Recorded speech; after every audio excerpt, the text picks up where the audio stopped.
A very warm and happy welcome to the Bhakti Yoga Institute. We're completely delighted, over the moon, to have Kishori Devi Dasi here in Sudarshan Prabhu from Salt Lake City. Really, we can't actually believe that. And their beautiful family here, most of their family, more coming along. We're we can't believe you guys are here for this. This is such a special occasion, a Saranagati immersive to dive deep into the teachings of our Srila Gurudevs. And we're so immensely grateful to you both for coming all this way. You are you run a successful business, you have a big family, lots of responsibilities, you manage this gorgeous center, Kirtan Center in Salt Lake City, and still you have found the time to be here with us to help us understand more deeply the positive and progressive teachings of our Guru Varga, and it is deeply appreciated. And we are just actually a little bit in speechless that you're here. Really, it is amazing. And for those that don't know you guys, really, these two are some of the most special Vaishnavas we get to know, get to call our friends. And Sudarshan Prabhu, they both were born and raised in this tradition, and Sudarshan Prabhu was crawling around Srila Prabhupada, A.C. Bhaktivedanta Swami Prabhupada's lotus feet. And he was calling him intelligent already at a very, very early age. And Kishori Devi Dasi, she basically was already playing around in Navadip Dam, bathing in Shilaguru marshes, water, the remnants of his laundry water, and that was just the start of your glorious life. And what's more, it's not just that, it's not just their blessed, the blessed start to their existence. What they're doing is they're actively trying to live their lives according to the principles of Saranagati. And we have got to observe that. And we are amazed and awestruck with that and just deeply inspired by it. So we cannot wait to hear more from you. And really just a message to all the participants, everyone here in person, those online, please take this opportunity to ask questions. This is an incredible opportunity to dive deep into these divine teachings that are our life and soul, that is really everything to us. So please take this opportunity and don't be shy. Really, it is no question is all respectful questions are welcome. And so without further ado, please, a very warm welcome to the introduction to Saranagati. Thank you, Pandita. It really is truly an honor, and feeling very humbled to be here, because we look around the room, we see so many dedicated souls who've given their life to a very high purpose. And the truth is, we're in a fallen state, and only by the grace of Guru do we have any access or ability to even contemplate these wonderful teachings. Sharanagati is the grace of Mahaprabhu. as we're about to sing a song by Srila Bhaktivinoda Thakur, which is called Saranagati. And it is the first song of a book called Saranagati. And it is, said by the followers of Mahaprabhu to be the most fundamental posture that our consciousness can take toward reality. We say that we're practicing bhakti yoga, and yoga, for many of us in the West, has become synonymous with hatha yoga or some ashtanga yoga, some type of posture of our body. But the deeper yoga, as you read Bhagavad Gita, every chapter, almost every chapter, is titled something yoga, right? And beginning with karma yoga, and then jnana yoga, karma sannyas yoga, dhyana yoga, etc., etc. As the Gita moves along, it's all yoga. So in its deeper sense, yoga is moving beyond the body and moving to the posture of the consciousness toward reality and ultimately the source of reality. And the deepest expression of yoga, according to Mahaprabhu, is Sharanagati. This is the most effective, efficient, and actually true way for the soul to interact with this wonderful diversity, variety, and huge amount of experiences that we find ourselves existing within. So we'll try to worship our Guru Varga, try to worship this conception today, even though we're truly humbled and unqualified. So, Jai Om Vishnupad Srila Bhakti Sundar Govinda Dev Goswami Maharaj ki jai. Om Vishnupad Srila Bhakti Rakshaka Sridhar Dev Goswami Maharaj ki jai. And Jagat Guru Srila Bhakti Vedanta Swami Maharaj Prabhupada ki jai. Bhagavan Srila Bhakti Siddhanta Saraswati Thakur Prabhupada ki jai.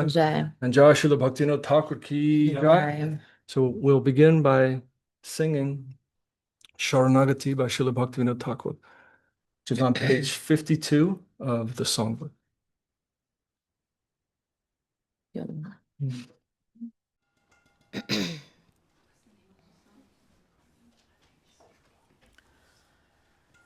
Shri Krishna Chaitanya Prabhu Jive Daya Kori Shri Krishna Chaitanya Prabhu Jive Daya Kori Svaparshada Sviyatama Sahayavata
Saranagati ki, Srila Bhaktivinoda Thakur ki.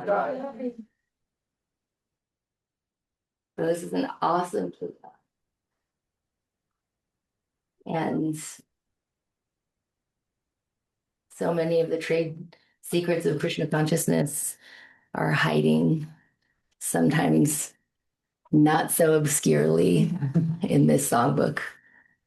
And the more that we read these kirtans, the more that we see how much is being expressed from the heart of the saint. Because everything is existing in consciousness, and their words, we're trying to live in the aftershocks of their words and trying to worship and let these words wash over us, that they may reveal themselves to us. So it's a very amazing song, starting off with Infinity himself, who has come to appear in this world, is full of his kindness, right? That's already just an amazing proposition, you could say, right? That's some pretty good news for all of us, right? Not only is the source of reality existing, but he has affection for you and he wants to give mercy. Like, that's so hopeful. Going, being gracious on the Jiva souls, along with your associates in abode, you arrive to this place. So that's really good news for all of us. And it's really amazing. And then it's saying in the second verse to distribute freely, right? Which is like the essence of all spiritual life is always going to be free, right? That's they're saying it's the nature of the soul. It's intrinsic to who you are.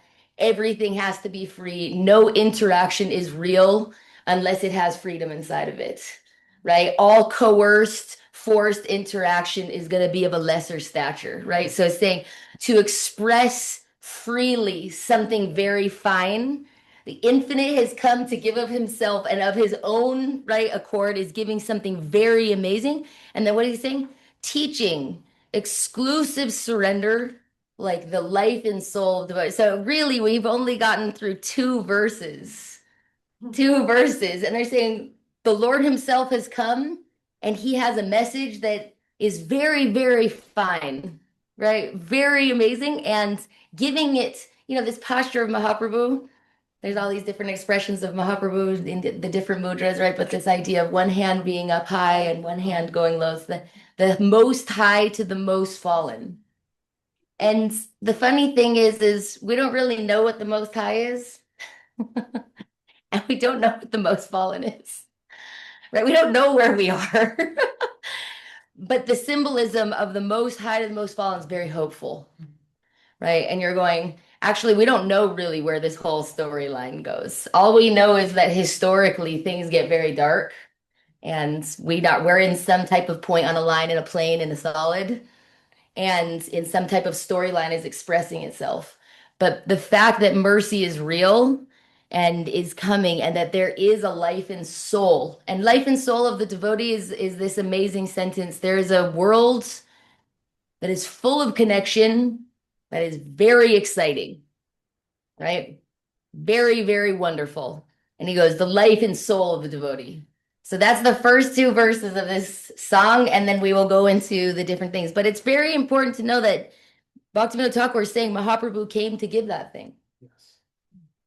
Right? And he's saying it explicitly here, so we don't have to imagine it, which is very nice. And I don't know if you want to go on to the next part. Sure.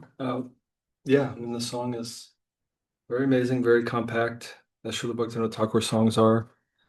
In India, there's a title called Kaviraj. And in the Vedic culture, a Kavi is very highly thought of because a poet, a true poet, has the ability to capture in a very short, compact, but also beautiful way some essential truth that's stirring to us. And Bhaktivinoda Thakur in this very beautiful song is capturing so much. But I think very importantly, he's saying, Shikaya Saranagati Bhaktera Pran. Mahaprabhu came to teach Saranagati, which is the prana, the life energy, the actual sustaining force of bhakti and the bhakta. So, we're kind of curious. Well, what's that? We should probably think about that. And then, of course, he explains what that is. Different verses have said this in different ways. Bhaktivinoda Thakur's own expression is Doina Atmani Vedana Goptrite Varana Abhashara Kibai Krishna Vishasapalana. So this is 4 of the 6 limbs of Saranagati. Doina, humility, Atmani Vedana, to fully give yourself. And, there's a lot of assumption built into Atmani Vedana, which is you actually know your own Atma anyway. There has to be some self-awareness, right? Some real refinement of your own quality of free will. What is your intention, and to then give that toward the Lord. And our teachers have emphasized, including Srila Guru Maharaj, that Goptritva Varana encompasses all of the other 5 limbs. Goptritva Varana is the heart of Saranagati. And all of the other ones, you can say, are branches of Goptritva Varana. But Goptritva Varana encompasses everything. If you want to define Saranagati, it would be Goptritva Varana. And why? The Goptritva Varana generally is translated as embracing his guardianship, which again, even for English speakers, I don't know how that translates to another language. But even for English speakers, it's like, okay, well, what does that mean?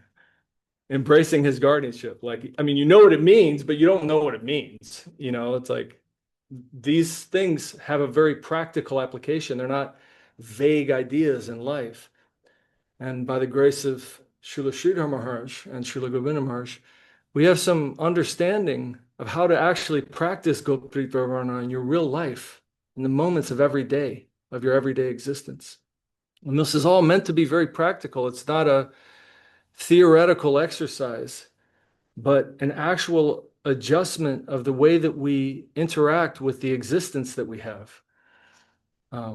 Because Goptritva Varana means to embrace his guardianship, but Saranagati is also a very positive meaning. We translate it again in this song, it's translated as exclusive surrender, which is a very nice translation. The Sanskrit is composed of 2 words, and the 2 A's come together and then they become A. So Sharana plus Agati. Agati means to come, and Sharana means like a very sweet word, Sharanam Gacchami means to surrender, but it also means like, you're my shelter. You're where I'm taken care of. Like Sharana means home. Sharana means shelter. Sharana means the place where you're cared for. So Sharanagati actually means to come to reality, but it means what is reality? It's Sharana. It's the place where you're cared for. So what does that mean? Right? It's resetting our relationship with reality, Sharanagati. Because generally in however many lifetimes, time immemorial, we have some patterns and some misconceptions about the world we live in that we've accumulated over time. And generally we have some type of animalistic, fear-based relationship with reality, where we have to utilize suspicion in order to protect ourselves. And so we are suspicious of different circumstances that we find ourselves in. And we're not seeing the Lord at the basis. But the wonderful thesis of Sharanagati is that reality is your friend. And the practice of Sharanagati is to live as if reality is your friend. And ultimately, you will find out that reality is your friend.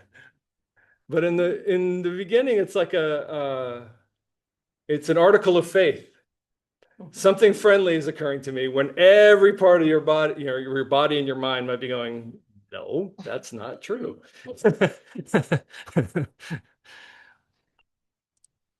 Reality is your friend. And Gotrithyoparna means more than your friend, your guardian. And Guru Maharaj has this very, Sridhar Maharaj, he has a very, very nice definition of guardian. The guardian means who wants good for you more than you want good for you. Very, just as an aside here, there's a very interesting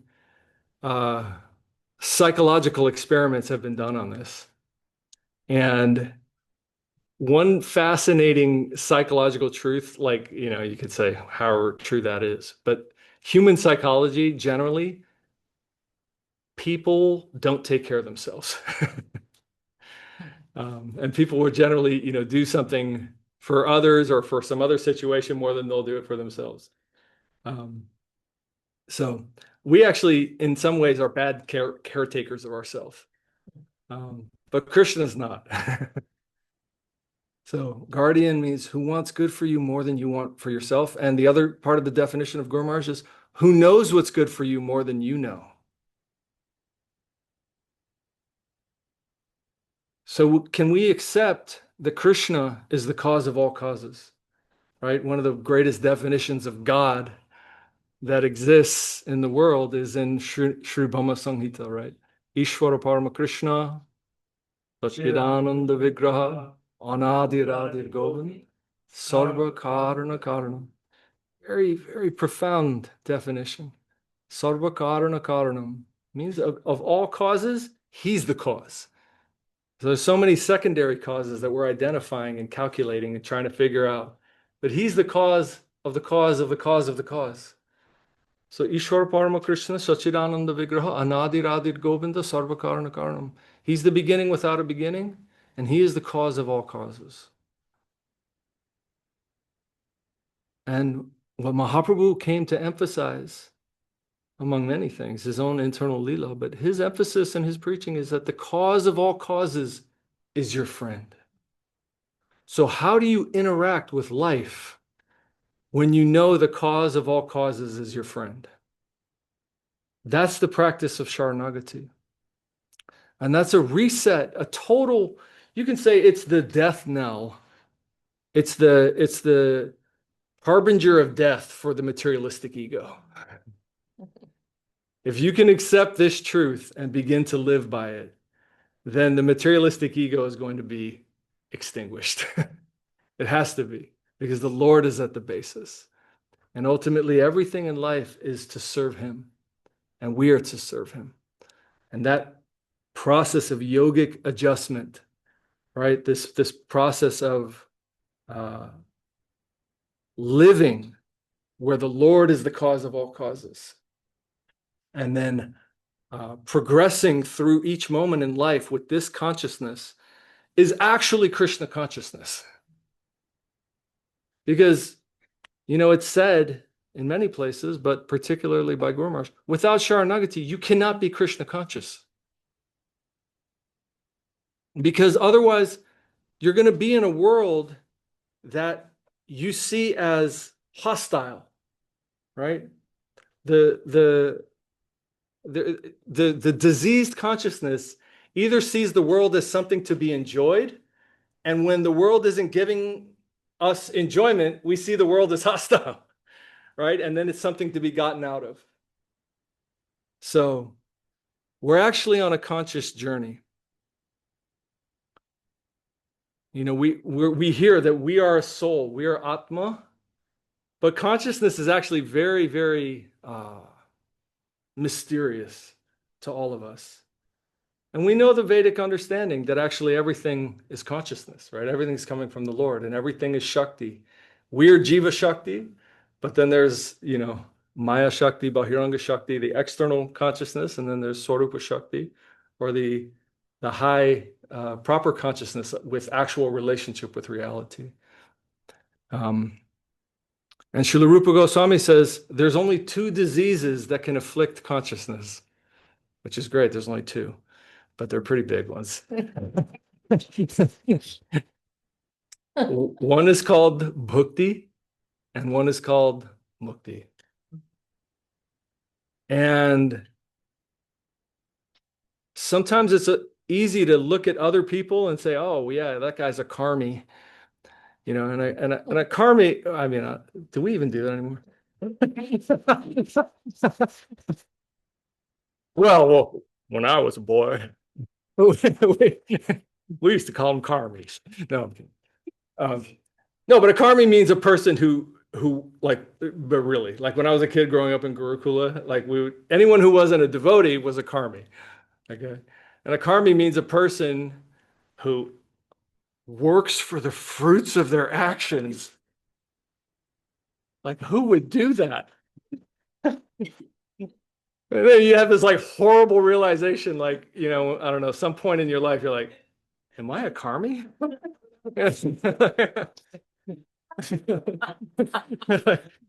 Like working for the fruits of actions all the time.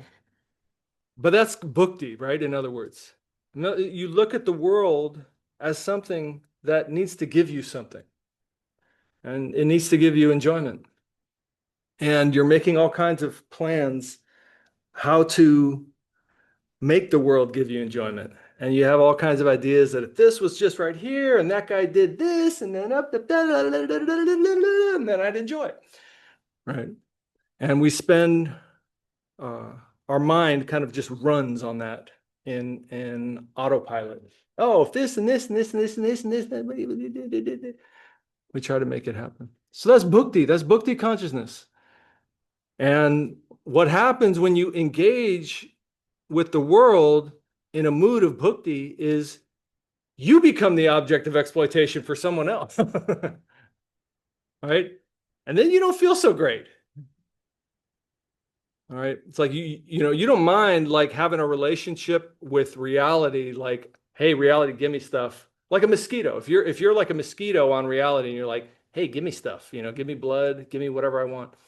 And you're just trying to suck energy for your own ideas, temporary ideas. But as soon as a mosquito bites you, you're like, what? Man, these things are annoying, you know? And when you get a lot of annoying things that consistently happen, what happens to your consciousness? You go from one pendulum to the other, and that's called mukti. I don't like it here. I want to get out. All right. So this bhakti, which is like, yeah, it's all for me. Yeah, all right. Oh my God, it's so fun. Yeah. And then get a little smack, you know, I quit. I want to get out. And both of those are wrong. Both of those Rupa Goswami describes as pishachi, which means like a witch that can take over your subtle body. So we're constantly taken over by bhakti and mukti. So how do you find that proper relationship with reality, which is no matter the circumstance, I'm going to give. No matter the circumstance, I'm going to give, right? That's our conscious journey as devotees. We're trying to make that journey, to identify bhakti within us, identify the corresponding mukti within us. It's not in other people, you know. We tend to look outward and be like, yeah, the Mayavadis, they're into mukti, you know, and these karmis, they're into bhakti. But very slowly in spiritual life, eventually the spotlight starts shining inside. And then you're like, wait, is that me? No. Wait, maybe. No. But then eventually, yeah, okay, I'm the one who needs to become a devotee. It's me. And that's also where it gets exciting. Yes. And then it becomes exciting. Right? Because prior to that moment, at some point in the journey, we'll start to see that we have some delightful obstacle has been placed not accidentally on our path. We can say it like that. And all of a sudden, our evasion tactics are not going to work, right? I mean, there's a reason that Robert Frost is so famous, right? With his poem, The Only Way Out is Through. If you read his life, very heavy life that he lived, right? That's still not moving into like a positive conscious plane, but it's not giving up, right? So there's a reason that it's quoted over and over and over again as like a very helpful thing when you're kind of confronted with an obstacle that you can't evade. We all have different specialized tactics for. Slow. Oh. Just with the translation. Yeah, sorry. I'll try. I will try. It's so wonderful. We all have specialized tactics for evading the karma that's coming to us. Okay? It's very important to understand that this word karma is a dual word. The moment that I have words that are coming out, they're coming back to me, right? If my actions are coming back to me, they're all coming back. And what is the problem that I can't see it? Because it's separated by time. So we have a game that we're engaging in, which is we're throwing out actions, words, thoughts into the universe and thinking by the time it comes back, I'm going to be able to dodge it. That's the game we're playing, right? That's why Gormar's just saying you're playing a zero-sum game. You have to understand that you're playing a game where the operating system is more sophisticated than you are. I'll try to slow down. And then when you start to realize some of us have tactics like we become angry at reality, right? We're going to push against reality, right? Some of us we're going to do these things all not to experience reality. You can say like now the word sin is really out of vogue, right? It's like like we barely touch on these things, but you can say there's shadows on consciousness if you don't want to use the word sin, right? And they all have effects on us. Right? If you let anger rule over you, it will take over your vision of reality, right?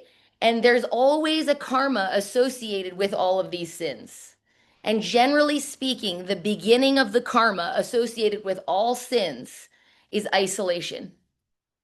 Okay, so very, very interesting that this word yoga, right? Or, like you were saying, bhakti yoga, which is coming from the word yuj, which means to connect, right? So what are they saying in the scriptures? Very self-reliant. They're feeling compassion. They're feeling empathy towards other humans, and not just the humans, to the trees, to the plants, to the animals. They're seeing super soul existing in all these, they're seeing divine providence in all these circumstances. So to the extent that we're starting to feel isolated from reality, that's the extent that somehow or other our vision has become covered by something, right? Even fear is considered a sin in the ancient scriptures. And you're going, what? Fear? That's my sense of prayer. It's like, no, the nature of the soul is to be very courageous. The nature of the soul, slower. Yeah. Otherwise, we'll have to do a section and stuff. The nature of the soul is to be full of dignity, is to be full of courage, and is to be sovereign, right? Sovereign means there is some freedom that is being expressed. It's the highest expression of freedom to offer oneself. That's the highest expression of freedom. So now all of us will get confronted by a perfect obstacle. And if you're careful to meet whoever it is on your path, everybody has an obstacle. Some of them are massive, some are very small, some of them are multi-generational. Sometimes it's been going on for a long time. Sometimes it just manifested a blink ago, but nobody's exempt, right? So either there's this kind of punitive, reactive, karmic world that we're dealing with, or there's something underneath. And the anthem from the spiritual world, really, and you can say like all of these scriptures are agreeing on certain point. Maybe there's an ocean of scriptures. Even different faiths are having major contentious points, but all of the faiths are agreeing. The source of this reality that we're in, he's very merciful to you. He is very kind to you. He is very affectionate, and he is very beautiful, right? And all of these circumstances are coming as what? Either chaos or purpose. So if there's purpose behind everything, now we take this obstacle in a very different way. Now there's purpose behind it. There is an attentive glance of the Lord in my own circumstance, and it's not accidental. Right? That's the beginning of Saranagati, this word humility, which we will go into more detail as we go in. But this idea, Guru Maharaj's own definition of this word, premier, paramount, amazing. Humility means being open to infinite possibility. What is that talking about? It means I don't know why this circumstance has occurred. And I don't know all the chapters that have led to this circumstance. But I do know one thing.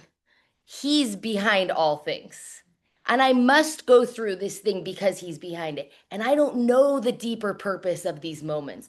I have to offer myself and adjust myself and carry on to see what is inside of this circumstance, right? And we have such a tiny, like, if we just scratch, it's such a limited idea of what we think we're supposed to go through, right? It's like, okay, I have like 3 plans, and then my plan B and C makes it 8 or 9 plans.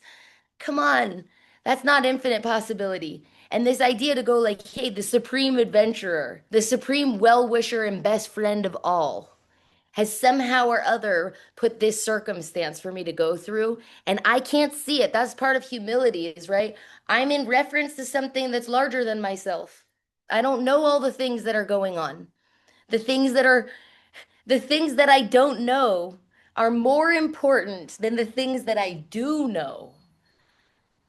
Right? That kind of like motion towards, and then not only that, what is expressed about humility from the scriptures is humility is actually so powerful that the upper world can't stop itself from reciprocating with it.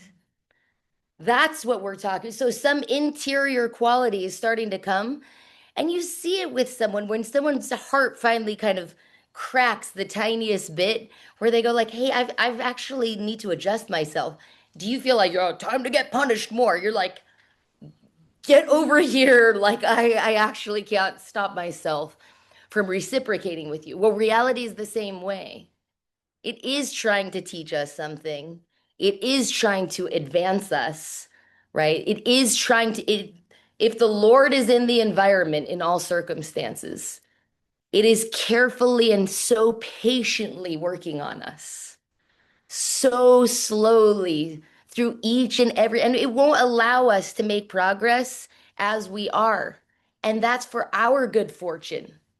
We don't want to stay the same. In fact, we can say, like, there was a quote I read once that said, we're kind of clumsy stewards of our own souls, which means like we're doing kind of a rough job of like advancing ourselves, like, and in fact, you can see there's some people, and we've all met them, and maybe we're one of them, right? Where the more freedom that we get, the worse we can build for ourselves, right? Sometimes you give people like, some level of power, some level, they'll immediately downgrade their life, right?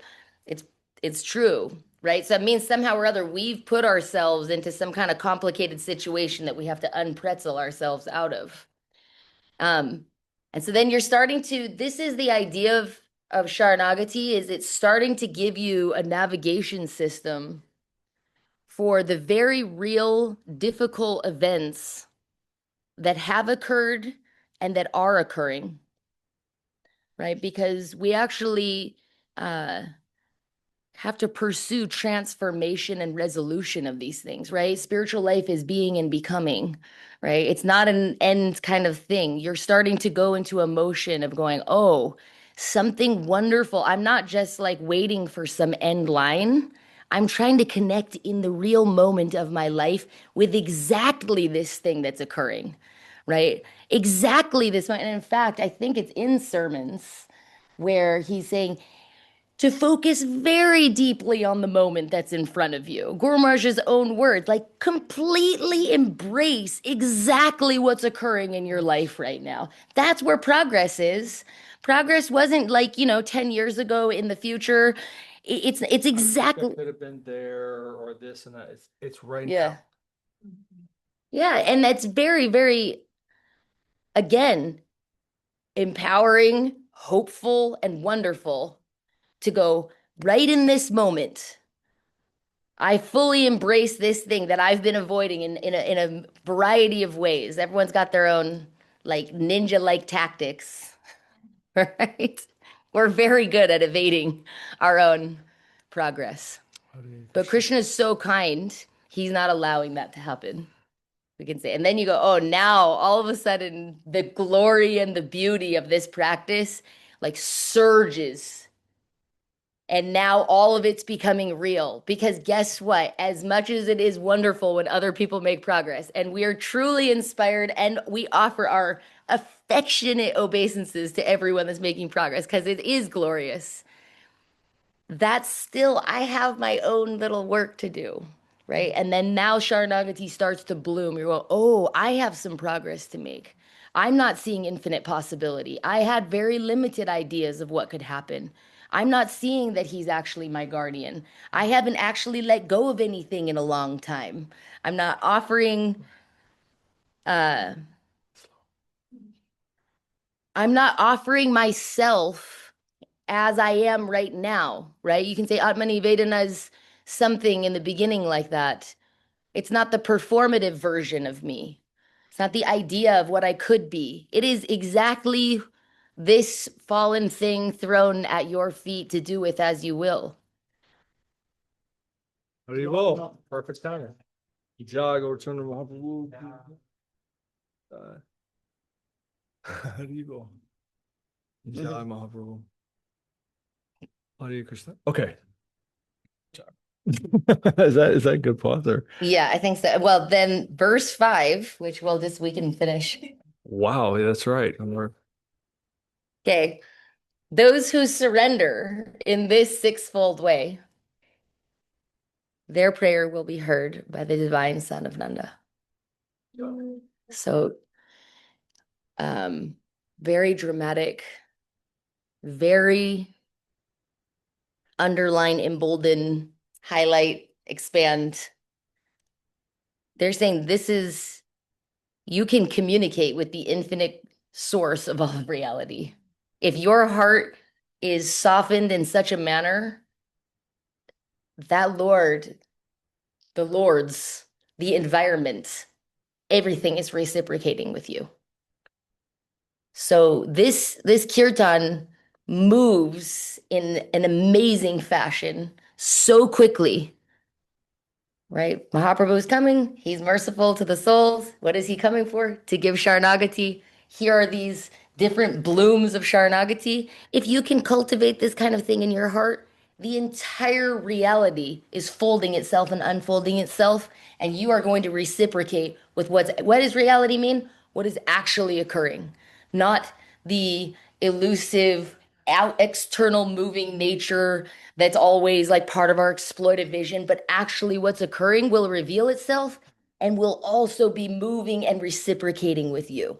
That's what this kirtan is saying inside of it. And in 5 very condensed verses, right? And then, of course, an expression of humility, taking in his mouth a straw, falling at the feet of Rupa and Sanatan, and Bhaktivinoda is touching their divine feet and begging them, please teach me something of this world, of devotion. And within 7 verses, it's like an introduction to an entire world that maybe we have not actually spent maybe almost any time contemplating. How strange in a certain way, but it's embedded in actual spiritual life. And in any actual significant scriptural story, if we pay attention to the very crux of the story, right? They say like conflict is the soul of the story. So if you find the most dramatic part of any Leela or the most dramatic part of any story, the significant thing that all of these stories are looking for is the quality of Sharanagati that is occurring from the surrendered soul. The expression of that Sharanagati is so gorgeous and beautiful that it will be celebrated not only as many of these stories, they're not even celebrated just on earth. They become celebrated through time, space, and the multiverse, right? Story of Bali Maharaj in the multiverse. This is like a galactic kind of story that is getting kind of passed to this planet. You know, story of Prahlad Maharaj, again, a galactic story from many millions of years ago. These kinds of, they are very ancient stories. And they are searching, all of the scriptures are searching for this moment of expression that is happening. And it becomes so glorious that all of these different words are being spun around it. Such is that quality. It's so like gravity inducing, you could say. Like everything is twisting around that thing, right? That's where the infinite is coming under the control of the finite, you can say, right? That's the actual dramatic moment in the story. It's all coming actually from that sold out heart of a real devotee. So, auspicious invocation to Saranagati.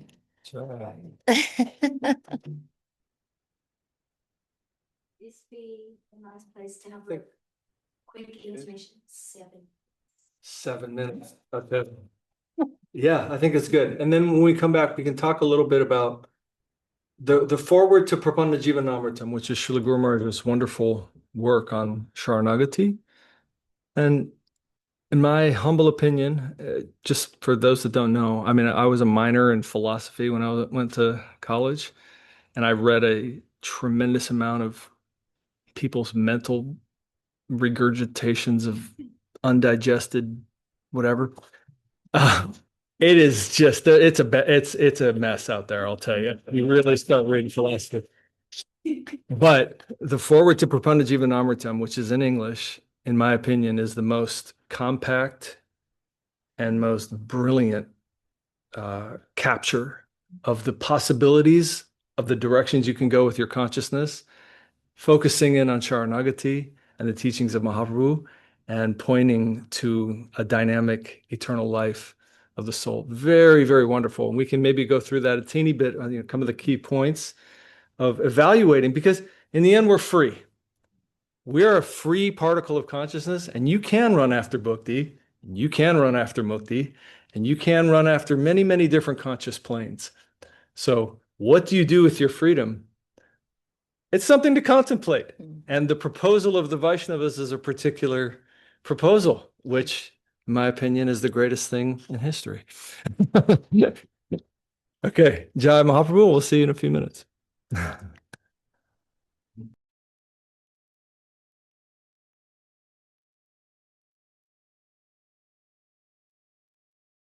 Okay, should we hear the question? Priyanana Didi has a question. And may I just say my Dandavat Pranam to Priyanana. We love Priyanana. Sorry. Srila Sridhar says that the material world forcefully takes you from the real inner vision and makes you establish this connection with the external, bahirmukha. Try to avoid it, to distance yourself from it. Neti, neti, neti. Could you please extend on this bahirmukha expression and advise how to follow Srila Sridhar Maharaj's instruction? Such a great question. Post that in the chat. Yes. I can. Jai. You just read up the tab a little bit. Yeah. So she's saying, Guru Maharaj is saying that there's our consciousness is captured, and he uses the word forcefully, by this external conception, which is called bahirmukha, or in the words of Bhaktivinoda Thakur, it's bahiranga. Bahir means outer, right? And this has grabbed us, and now we can't see actually anything from the proper perspective. And this breakdown of our vision is referred to again and again in the poetry of the Vaishnavas and also the shlokas that we sing. For example, every day we're saying Om Ajnanatimirandhasya Jnananjana Shalakaya Chakshur Militam Yena Tasmai Shri Gurave Namah. And that entire verse is about vision. Ajnanatimirandhasya, I've been completely immersed in Ajnana, means like total non-knowledge. is what I think is knowledge. The opposite of what reality is what I've become immersed in. Gyananjana shalakaya. But real knowledge has come to me and is being applied to my vision by Guru. And it's referring to this Ayurvedic term. Anjana means this ointment, the salve that you put on your eyes if you have a cataract. And the applicator of the salve is called a shalaka. So shalakaya means like he's applying this healing medicine of proper vision, of jnana, real knowledge. Chakshurun militam jena. Now my vision has been cleared. Now I can see what reality is. Tasmai Shri Gurave Namah. All right, so I'm worshiping Guru who's curing my messed up vision. And that's the vision, this bahirmukha, right? This vision where I'm captured by what's external. And this is happening on many, many levels of our conscious field. Krishna explains in chapter 13 of Bhagavad Gita, right, which is called Prakriti Purusha Yoga. Chapter 13, Krishna is explaining what is, we've all heard this. Krishna uses these expressions, kshetra, kshetragya. There's the kshetra, that means the field of perception, the field of interaction for our consciousness, right? And then there's kshetragya, this knower of the field. There's a thing called the soul, who's actually the thing immersed in the experience of whatever this field is. And the field has many, many layers, right? It's not just the senses, which is bahiranga, right? The senses they're shakti. They have some energy, right? It's essentially vibrations that are coming and interacting with this body. And of course, we understand these vibrations are very, very, the amount of vibrations that this body picks up are very, very limited. So even in the sense of understanding how limited the vibrations we pick up, we're not in any way interacting with reality. But then it doesn't just pass through that. Then it has to pass through a mental layer. Krishna is saying all of this is part of the kshetra, right? The mental layer is likes and dislikes. We're receiving some info from the environment, and now we've got some mental pattern where we're like, I like that one. I don't like that one, right? And it's all totally unreliable. But we're getting completely swept by it. It's like, I like it. I don't like it. And it's just junk. It has no rooting, right? But we're swept by it. That's the kshetra that we're in, right? Likes, dislikes, happiness, distress, all these things, these dualities and then there's the patterns of our behavior that we've accumulated over time, right? This is called samskara. And samskara means, this situation occurs externally to me, and I have a pattern where I react to that with anger. Or I have a pattern where I react to that with bitterness. And I think, this situation made me bitter or angry, right? And it's ridiculous. The situation didn't do anything to you. You're the one who's got that little pattern. Now you're living in a world of hell because something happened on the outside. You don't have to do that. But you think it's like, that happened? No, I have to do that. I'm really mad now. Better watch it, buddy. You know what I mean? It's like comical. It's like a joke. And then you think it's you. And then what's interesting, Krishna says, there's something at the root of that. It's called dridha, which means determination. It means you are the only one fueling this improper mode of being. It can't exist without your determination to perpetuate it. And what's very fascinating about this internal journey of spiritual life is you recognize your determination is what's actually perpetuating this. You can't stay angry unless something inside of you is giving it energy. You're giving it energy. You think it's being caused by all this outside, but it's you giving it energy. You're determined to maintain that pattern. In fact, the idea of you being you without that pattern is like scary. It's like, oh my God, if I'm not angry, then I won't even be me. We're just perpetuating it. And it's all so-called caused by the outside. We think it is. And that is the problem. That's called Bahiranga Shakti, Bhaktivinoda Thakur calls it. Or another word for that is Maya Shakti. Okay? But Maya Shakti is not acting on reality. Maya Shakti, if you say Maya means illusion, illusion is not happening to reality. Illusion is happening to the illusioned. Like if a magician like makes a statue disappear, you can't say, my God, I'm in the non-statue reality. No, you're illusioned. That's what happened. It didn't happen to reality, it happened to you. And so like this false idea that I'm in the wrong place and I need to go over here so I can be in the right place. No, you're in the wrong conscious place. And you need to switch your conscious place. So the journey is a conscious journey. It's not a journey where you have to change your geography, right? It's not a journey where you're like, I'm in the fake world. I need to go over here to the real world where I'm happy. You know, like, right? But sometimes we think like that. Why? Because we're in external consciousness. We still, even when we approach our spiritual life, we think in external consciousness. External consciousness means what's outside of me dictates how I feel. Right? That's called Bahiranga Shakti. Now you're grabbed. What's outside of me dictates how I feel.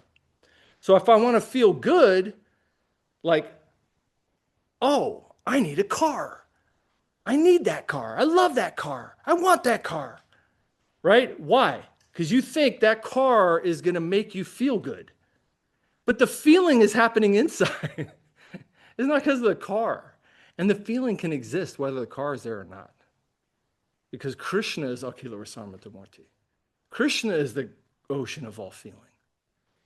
And if you can start to understand that the ocean of all the feeling that you're looking for is Krishna and not the objects of the world, now you're moving into what's called Swarupa Shakti or Antaranga Shakti, right? Now you're moving internally. Now you're moving toward reality. It's consciousness. So Bahiranga Shakti is saying, I need the external world to change to feel good. If the external world changes in a way I don't want to, then I feel bad. And it better not happen like this or I'm going to be mad, you know, or whatever, right? Like that whole thing is junk. But you will be captured by it, and you can be captured by it for interminable lifetimes. Right? You have to move internally. So this is the brilliance of Mahaprabhu. Mahaprabhu is coming and saying Saranagati is the cure to this. And Saranagati is the most effective, efficient way to practice a spiritual movement. Because he's saying something very, very profound. And I'll just pull back from that. So we're going to say what Mahaprabhu is saying, you need to connect with the absolute highest basis of reality at all times. There are many other paths which are saying something a little more shallow. And not to say this in a judgmental way, because all of these are authentic objectives in the conscious world, right? You can go do all these things. But what the Vedas have laid out is there's a world of material experience that you can become captured by, right? That Bahiranga Shakti. Where we are right now in this particular body, in the Vedic view of the universe, again, remember, the universe is populated by Mahavishnu. He is the one who's perpetuating the existence of all these vibrations. All these vibrations are vibrating. Even the scientists right now, if you ask a scientist, like, what the heck is energy? They'll be like, you know, that's a good question. Because like the whole universe is vibrating. It's like, well, where'd that come from? Well, you see, there was this like infinitely small thing, and then it kind of went. See, that's what happened. And it's like, really? That seems, how do you know that happened? It just did, buddy. Okay. Um, you know what I mean? It's like, okay, really, for real? Okay. Why does it have so much energy? Because it was a lot of energy and it banged, okay? And it was just freaking banged, all right? And you're like, okay, all right. Okay. But the world is full of energy, and that's called Shakti. And that's Krishna Shakti. Everything is Krishna Shakti. And Mahaprabhu was saying, at the basis of everything is Radha Krishna Lila. And in Saranagati, you connect to that at every moment. Mahaprabhu was saying, don't go through all these layers. And all these layers is a lot of layers. Because just within this universe is Bhur, what do we know? Bhur, Bhuva, Swaha, Mahar, Jana, Tapa, Satya.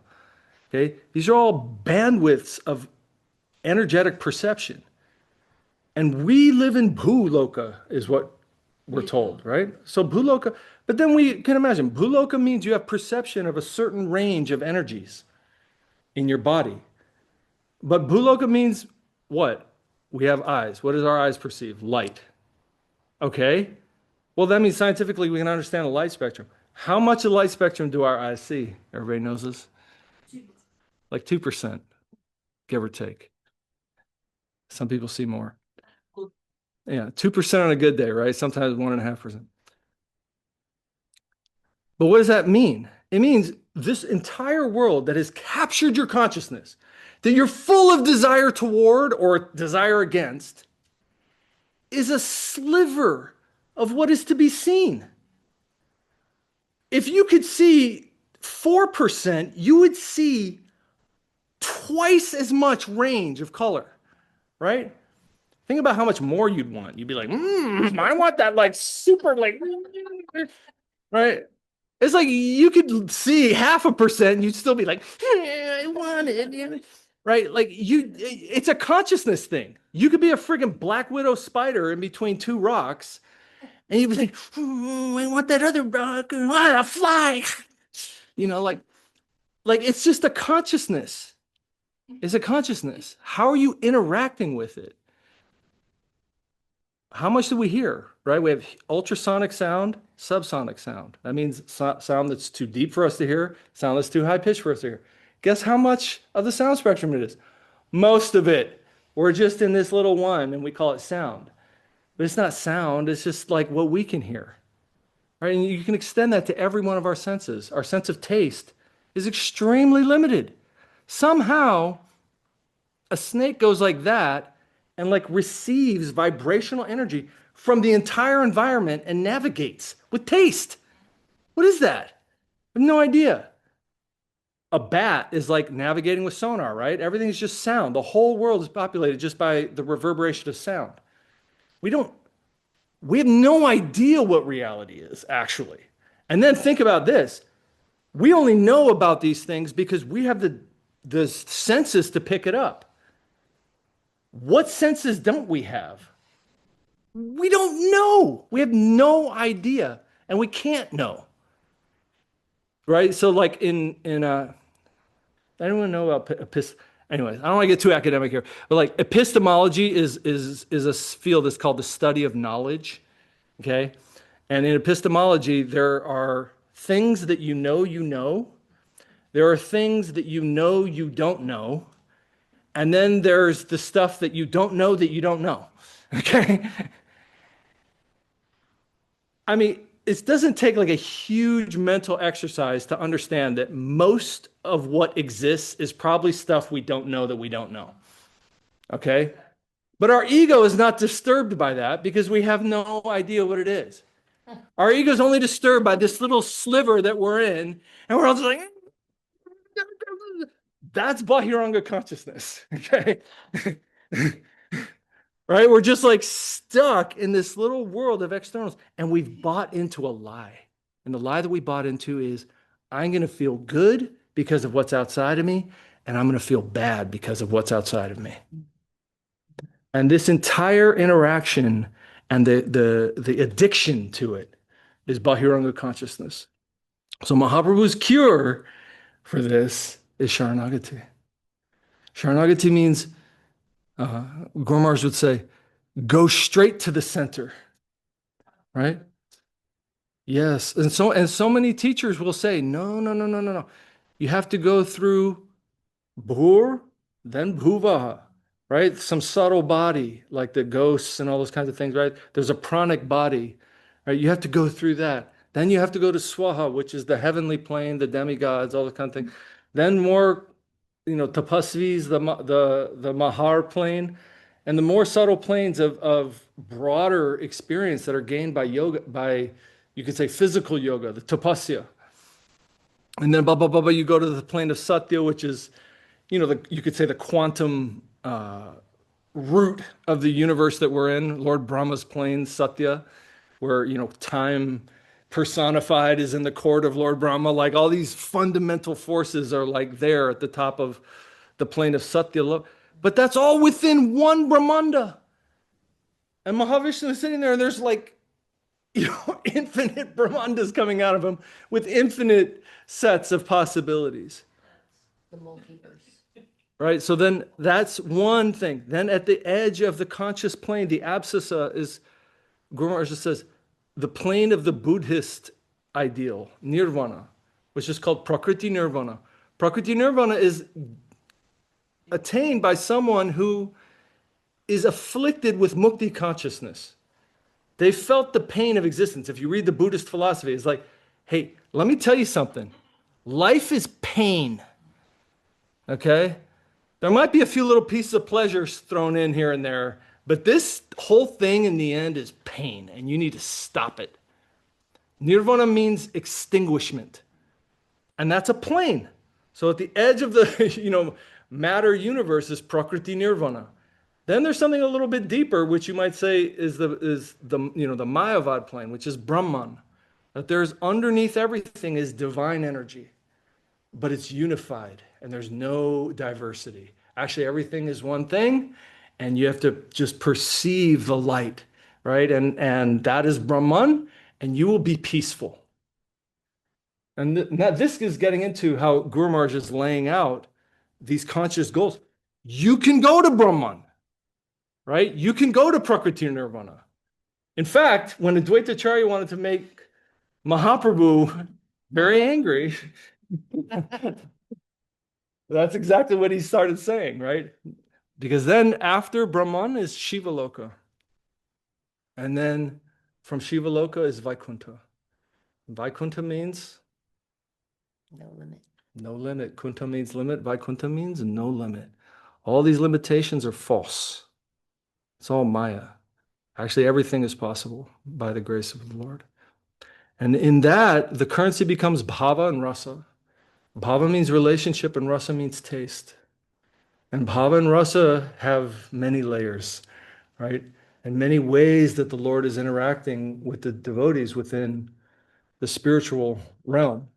And at the highest realm of bhava and rasa is Vrindavan Dham, where the infinite is interacting in an intimate way with the jiva souls, a very intimate way, where Krishna might lose in arm wrestling to his friend, right? And they might play a joke on him and throw some food at him and stuff like these intimate ways. Mother Jashoda's running after him, and as the Damodarashtakam says, he's running from her crying in fear, and she's faster than him and catches him. And then, Satyavrat Muni says, this vision of the absolute, this is what I want to have in my heart. This is inconceivable, that the cause of all causes will interact in love with his devotees. And what Mahaprabhu's advice is, don't go through all these layers. Because there's a lot of teachers who would say, nope, you have to go through, Bhur Bhuva Swaha Maharjana Tapasatya Prakriti Nirvana Brahma Nirvana Shiva Loka, then you can go to Vrindavan. And Mahaprabhu's great mercy is no. Go straight to the center. The cause of all causes is the Leela of the Lord with Sri Radha and Vrindavan. And that should be seen as the source of everything within whatever you're perceiving, even in our small little finite lives. And through that is can be understood the efficacy of Saranagati, because actually that is the cause of all causes. And we are meant to serve that. So to move to that, to that perspective, and to willingly give these tiny little things that we're reacting to with our patterns, oh, this is hard, what I'm going through right now. Oh, this thing made me mad, or whatever it is, right? To say, oh, but my Lord, you are good, and I want to sacrifice for you. That can drop all these external consciousness. Otherwise, Guru Maharaj says, you can spend many, many lifetimes trying to defeat one aspect of your mind. And he uses the example of bitterness, which is, I think it's a funny word, and it's a feeling we all can kind of go, oh, I know what that means. It's some little permutation of consciousness. Guru Maharaj says, you can spend lifetimes fighting against bitterness. But by the grace of Saranagati, all these things can be shed from you. If we can live for him, not for ourselves, not for our little ridiculous mental impositions, but live for him.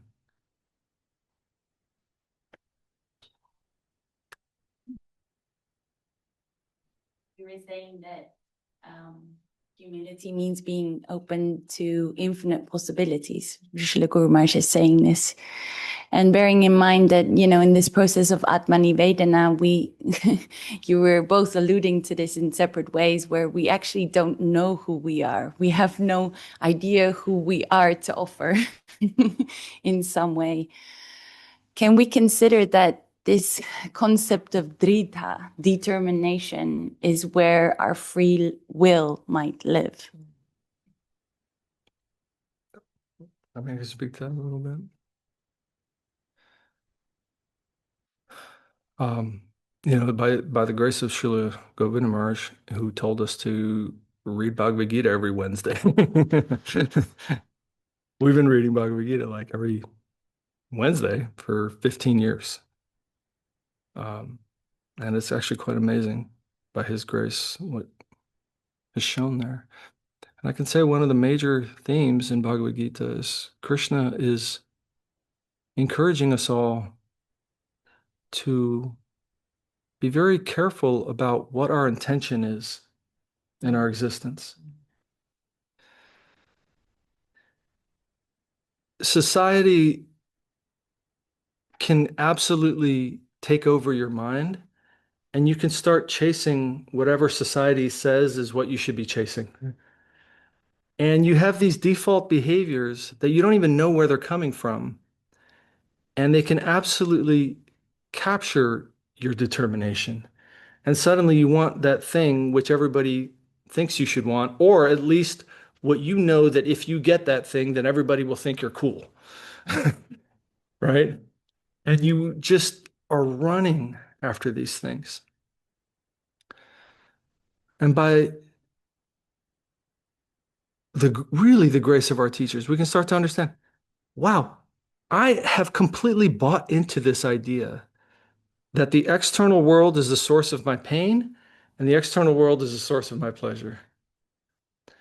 And my intention is completely governed by trying to affect the change that I think I want in the external world. Not only that, I'm the one perpetuating my own bad behaviors. And I'm doing it completely without a roadmap, right? Sometimes I'm just reacting in a certain way and it just feels like, you know what, this feels like I need to just really let this go. And I'm just going to do whatever I want. Finally, I'm free.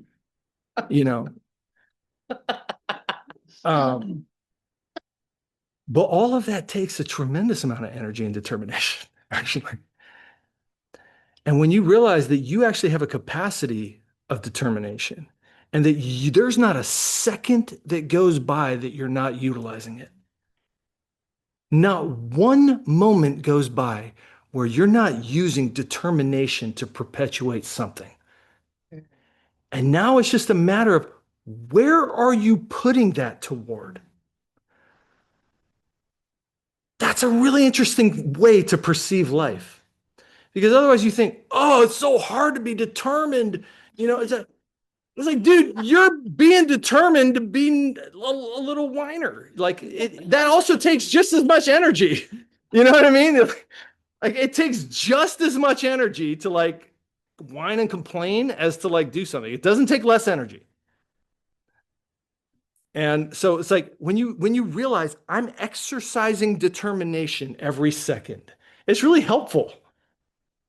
Because then you can go, okay, Gurudev, what you like, I have this amazing resource inside me called Dridha, right? And then you start to see like Narottam Das Thakur. He's like, you know,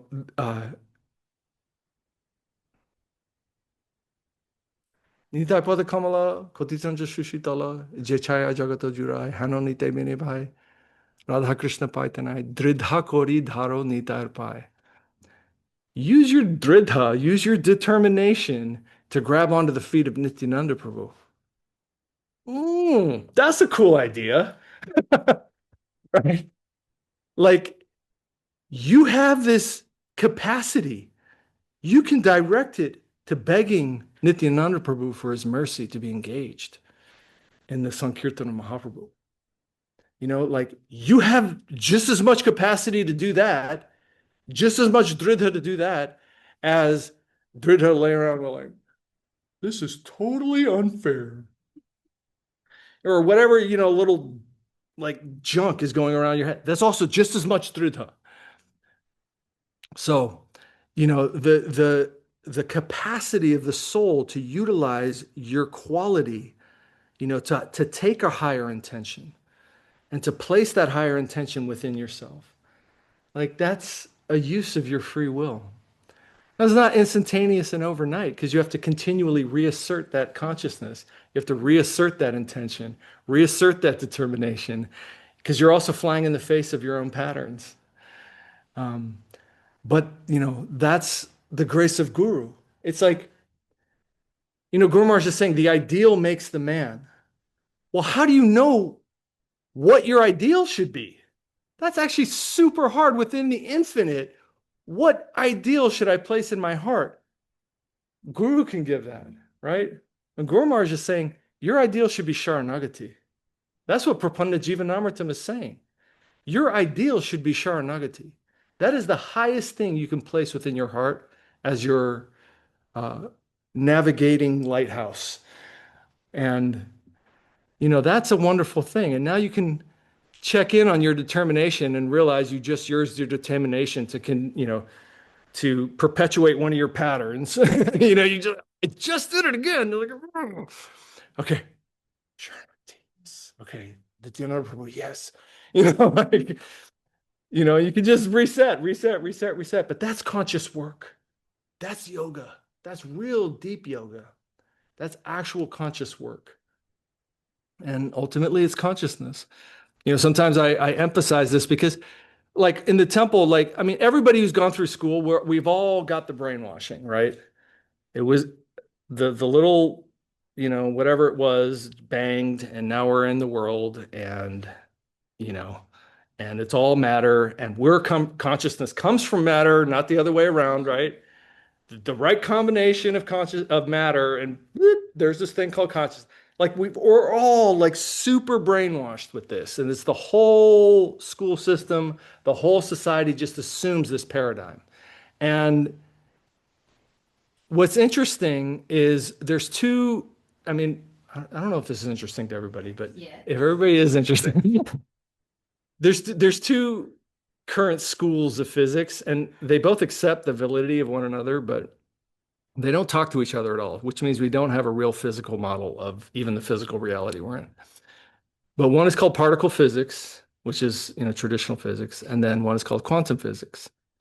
And quantum physics is basically wavelengths, and wavelengths pop particles in and out of existence. It's like, oh. And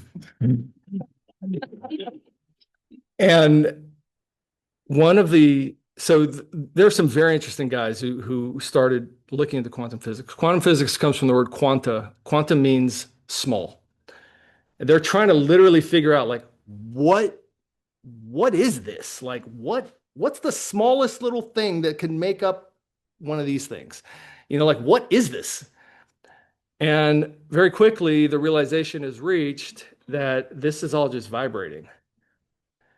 And what's really weird is that, they start doing the double slit experiment, and when there's an observer, the wave of potential actuates into a particle. And then the particle goes through one of two windows. And that particle goes through both. The particle doesn't go through both. The waves go through both. So the wave of potential is to go through both. But when you observe it, boom, it becomes a particle, and it only goes through one of them. And it's like, okay, so the potential is everything, but it actuates into something. And philosophically, there's a whole bunch of implications of that. But Max Planck was one of the original quantum researchers. And the implication that he took away is the right implication. And it's a Vedic implication. And he says it in a really good way. And I just think it's really nice to say it, because everyone who's been brainwashed in science has to understand what this guy says. Consciousness is fundamental. Matter is derivative. Okay, that's the conclusion of Max Planck. Okay, so we have to understand, there's only one thing. There's consciousness. And we're on a conscious journey. And all these other things, they're secondary to consciousness. So what he's saying is, consciousness is observing, matter pops into existence. But who's the divine observer? Paramatma. That's literally described as the observer. So why is everything existing if no one's observing it? It's because somebody is observing it. Right? Anyways, there's implications beyond that. But the point is that you're on a conscious journey. You're not going anywhere. You're modifying your consciousness. And spiritual life is the modification of your consciousness on the conscious journey.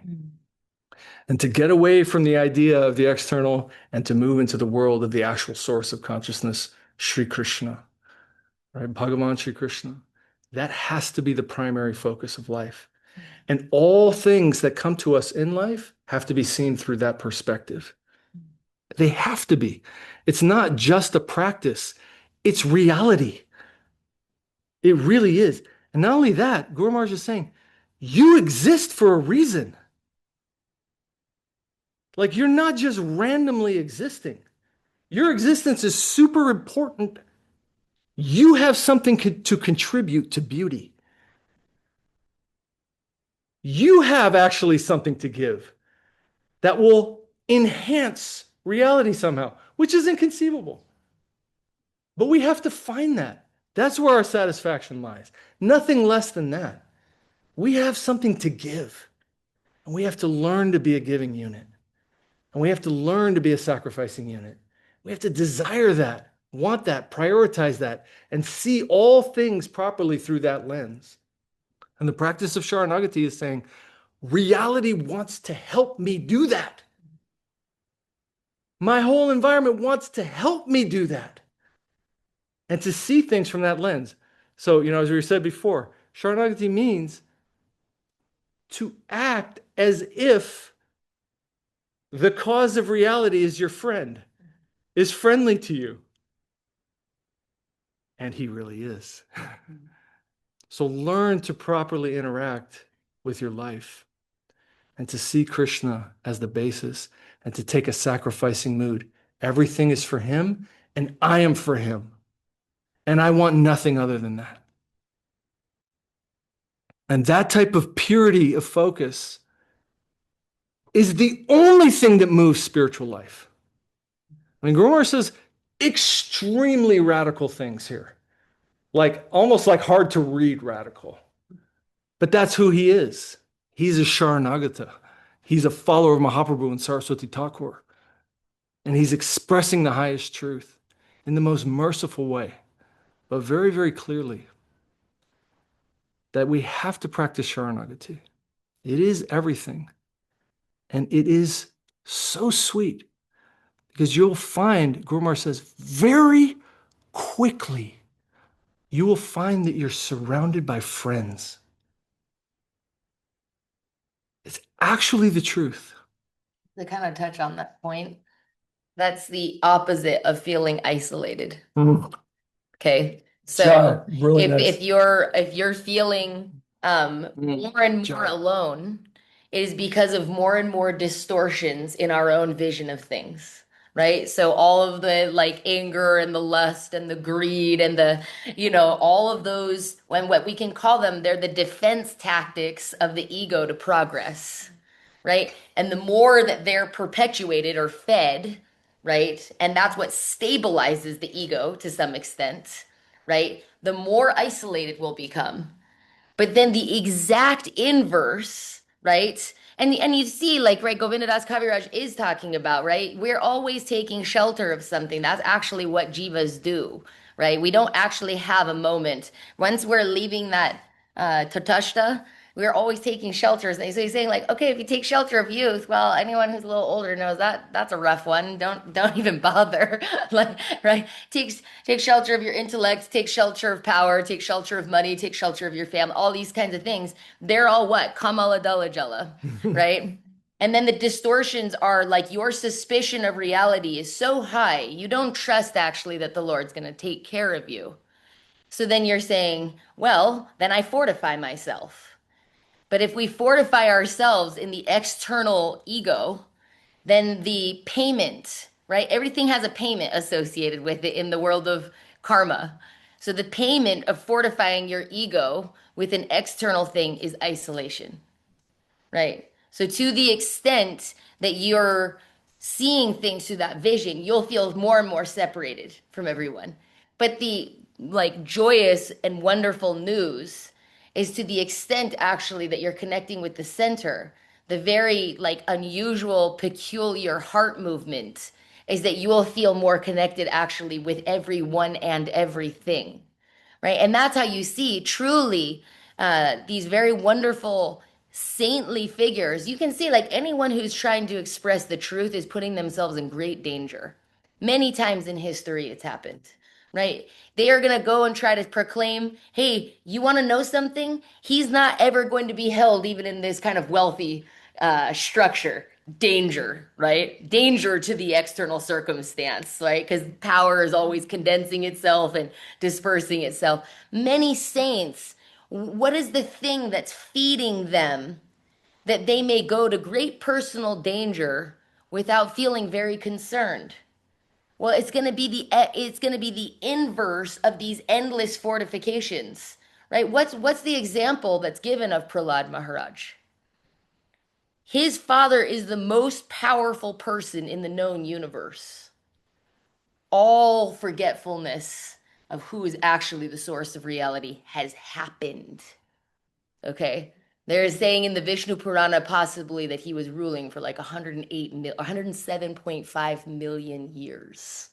Okay. So it's like when we're talking, always remember him and never forget him, systematic forgetfulness of, through 4 yugas, they're saying he's right. And then what is Prahlad Maharaj is exemplifying, like in abject, significant danger, complete equilibrium, affection, and trust towards the very source of reality. Right? And you're going, and then through like time and space, this story is being shared over and over again. So that is and then what is the first thing Prahlad Maharaj prays? It's like so easy to see. Like if someone oppresses you, right? Like, because it says even in that kirtan, pratihingsa tyaji anya, right? Pratihingsa means return violence, which actually means revenge. And not a super helpful, energetic to go by. So he's saying, if you can learn how to have an affectionate relationship with reality, Like all fear goes away. And we have to contemplate and discuss these things. If I am not ruled by fear, what kind of decision would I make? If I am not living in ocean after ocean and moat after moat of fear, what type of words would I speak?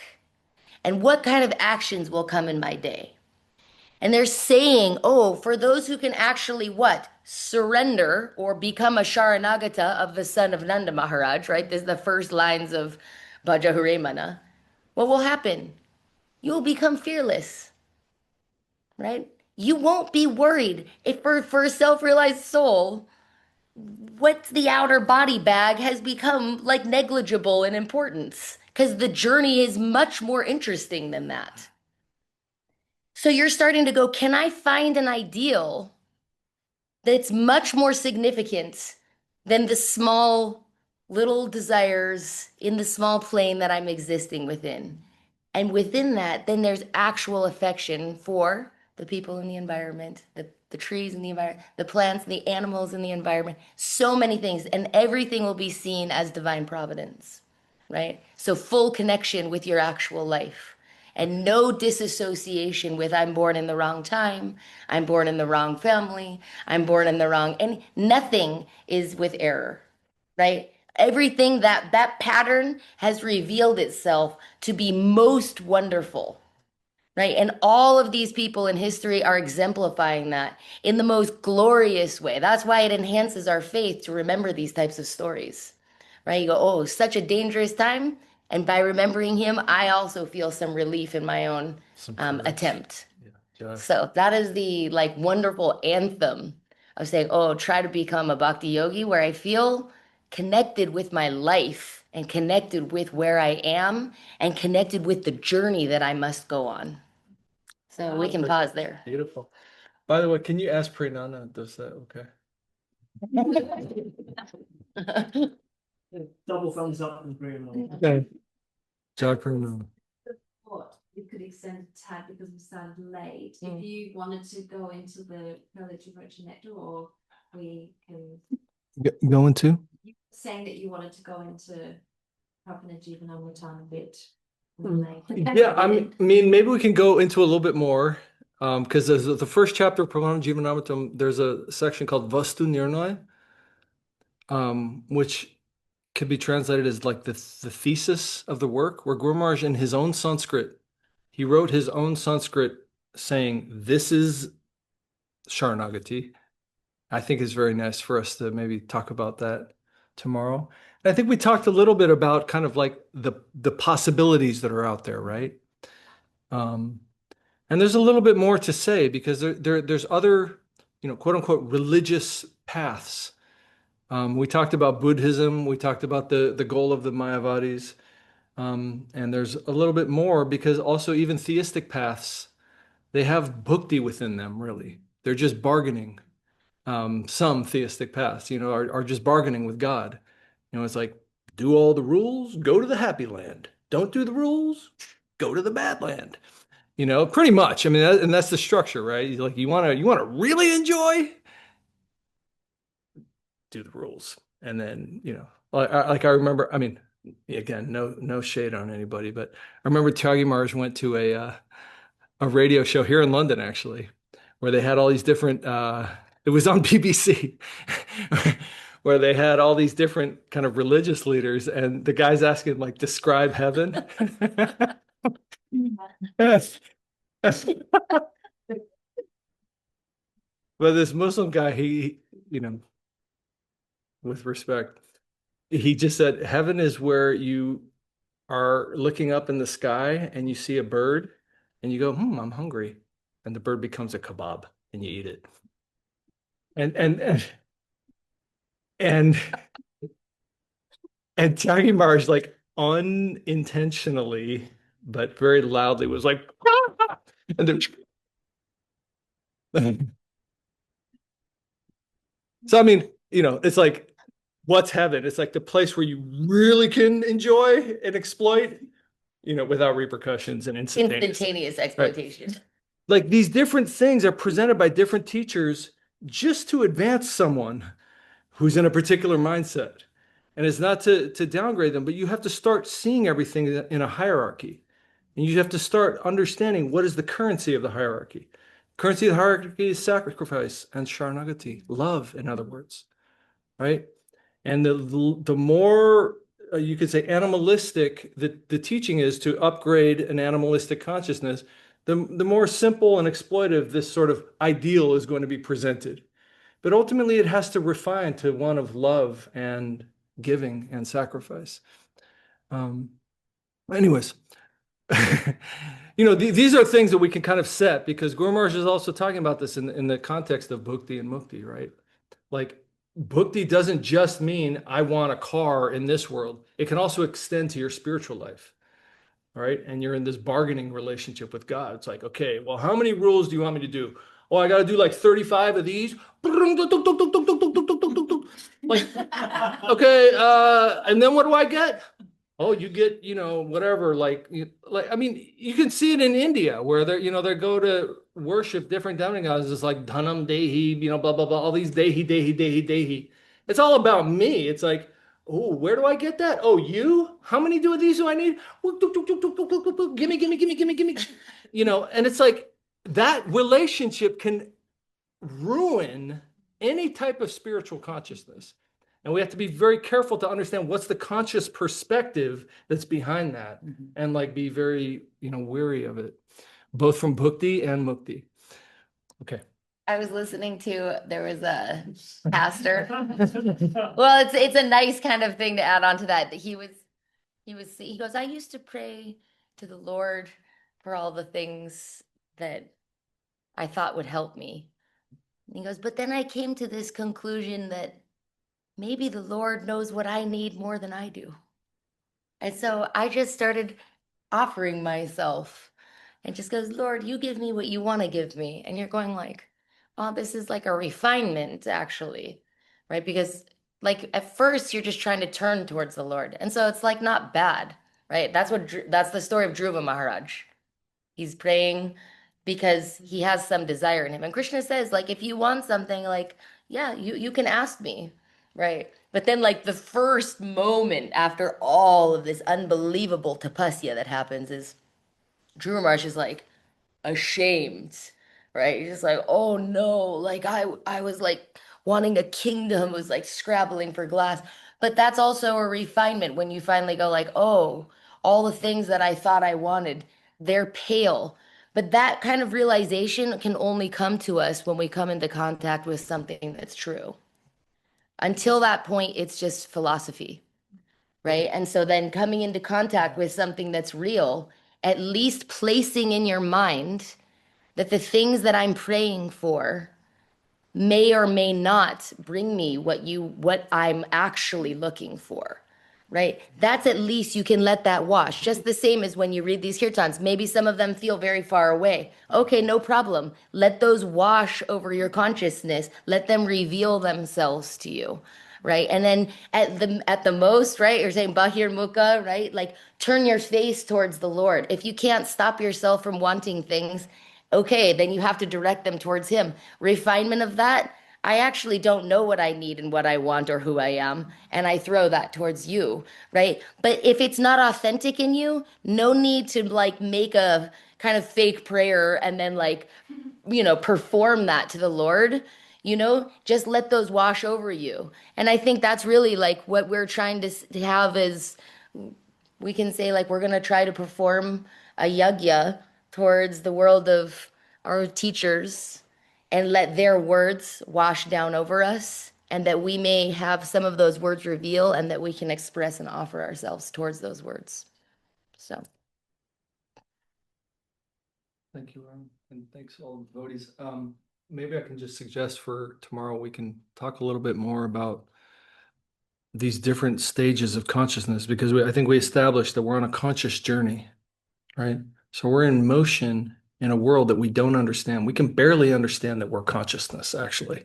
It's very difficult to truly grasp that I am a particle of consciousness and everything is a projection within consciousness. It's very difficult to grasp that.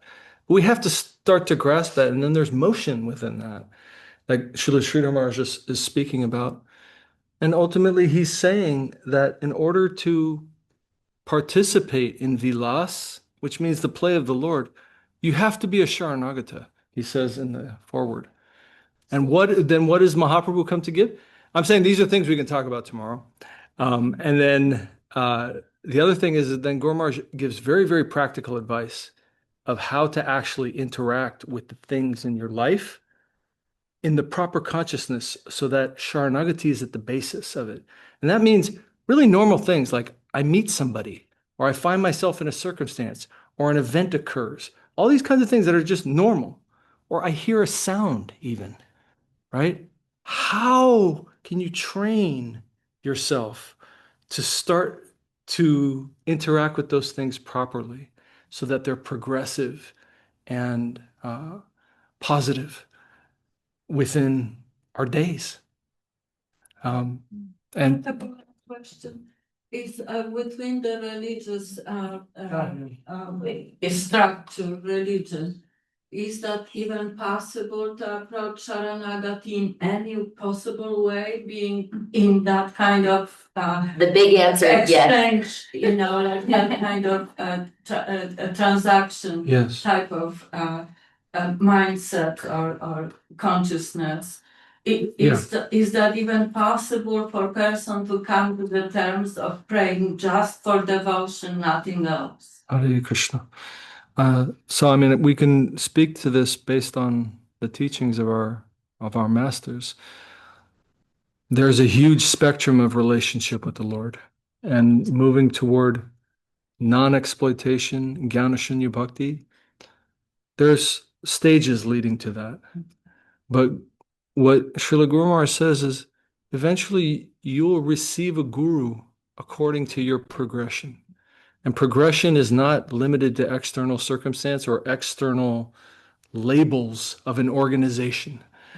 Ultimately, guru will come according to the degree of your surrender, right? So according to that next necessity of your surrender, then you'll receive that teaching. Jnane prayasamudapassinamanta eva, right? That shloka is meaning that sthane sthita shrutigatam. Where you are, if you have that mood, the teaching will come to you. Jai. Okay, maybe Hari. Or just, yeah. Yeah. Okay. All right. Dandavats. Everybody.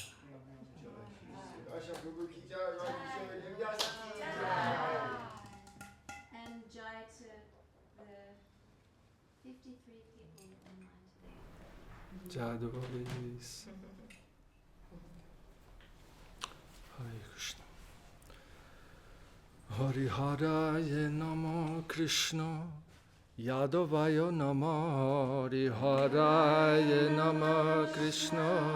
Yadavaya Nama Yadavaya Nama Madhavaya Keshavaya Nama.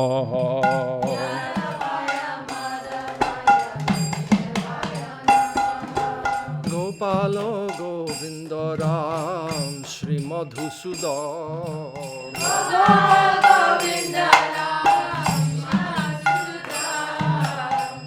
Giridhari Gopinatha Madana Mohan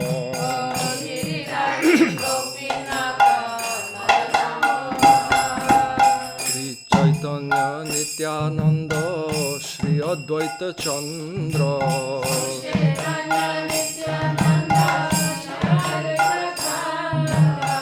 Gadadhara Srivasadi Gaur Bhakta Vrinda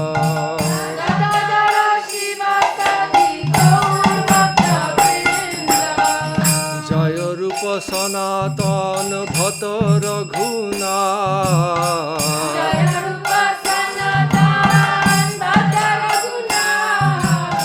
Shri Jiva Gopal Bhatta Das Raghuna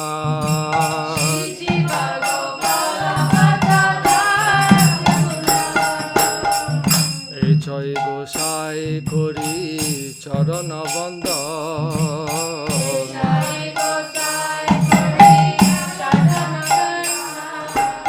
Naha Haite Vigna Nash Adhishta Pura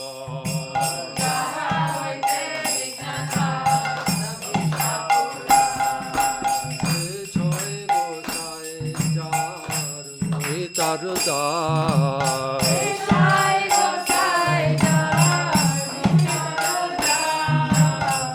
সবর পদ রেণু মোর পঞ্চগ্রাস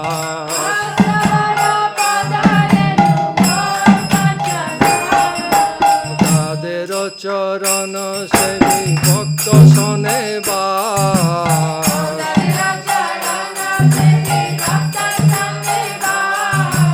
জনমে জনমে হয় এই অভিলাষ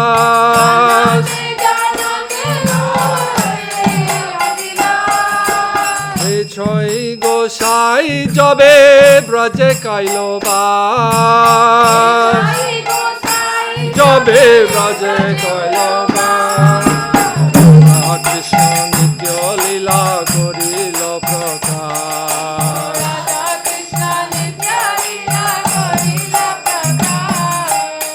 আনন্দে বলো হরি বজ বৃন্দাবন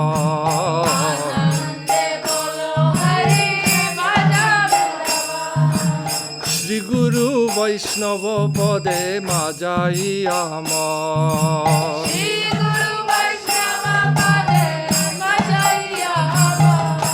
শ্রী গুরু বৈষ্ণব পাদ পদ্ম করিয়াস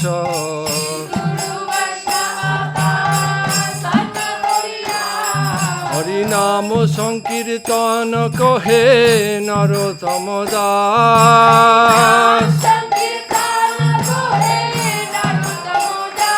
হরি নাম সংকীর্তন কহে নরোত্তম দাস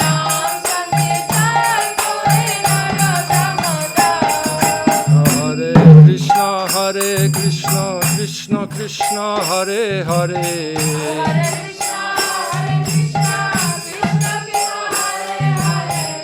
হরে রাম রাম রাম হরে হরে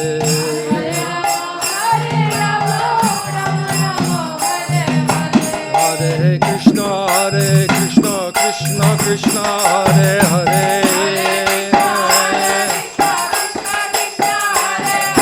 হরে রাম রাম রাম হরে হরে গৌর হরি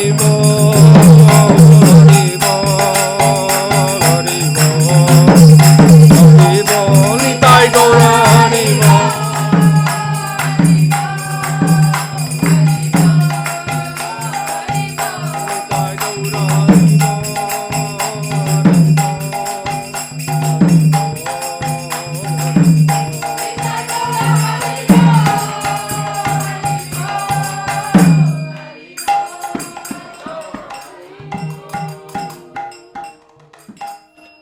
गौरमानंदे हरि जय मुस्तफाशिल भक्ति सुंदर गोविंद गोस्वामी महाराज की जय जय परमहंस ठाकुर शिल भक्ति रक्षक श्रीधर देव गोस्वामी महाराज की जय जय भगवान शिल भक्ति सिद्धांत सरस्वती ठाकुर प्रभुपाद की जय श्री ईश्वर गोस्वामी प्रभु की जय जय शिल भक्ति वेदांत स्वामी महाराज प्रभुपाद की जय जय लंदन नॉट की जय ऑल द वर्ड्स की जय गौरमानंदे Sudarshan, Prabhu and Rai, Kishori, Devi, Dasi, Ki Jai. Translators. Jai.